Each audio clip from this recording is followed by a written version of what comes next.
AS associate cricket academy کے زیر اہتمام تربیتی کیمپ میں بچوں کی بڑی تعداد کرکٹ کی ٹپس سے مستفید ہو رہی ہے۔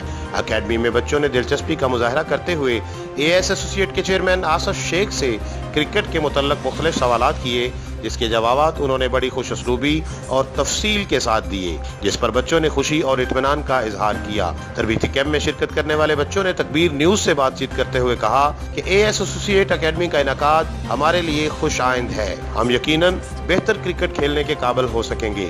بچوں کے والدین نے اکیڈمی کے قیام پر آصف شیخ کو زبردست خراج تحسین پیش کرتے ہوئے ان کا شکریہ ادا کیا۔ AS ایسوسیٹ کے چیئرمین آصف شیخ نے اپنے خیالات کا اظہار کرتے ہوئے کہا کہ یہاں پر 15 سال تک کے بچوں کو کرکٹ کی ابتدائی ٹریننگ دی جا رہی ہے، جس میں بالنگ، بیٹنگ، فیلڈنگ وغیرہ سب کچھ شامل ہے، جس کو بچے انتہائی محنت اور لگن کے ساتھ سیکھ رہے ہیں۔ ہماری کوشش ہے کہ سعودی عرب میں کرکٹ کو فروغ دیا جائے تاکہ ہمارے مستقبل کے معمار ایک اچھی کرکٹ کھیل کر دنیا میں نام پیدا کر سکیں اور اپنے ملک و قوم کا نام روشن کریں۔ کیمرہ مین بابر علی کے ساتھ عابد شمون چاند، تکبیر نیوز، الریاض، سعودی عرب۔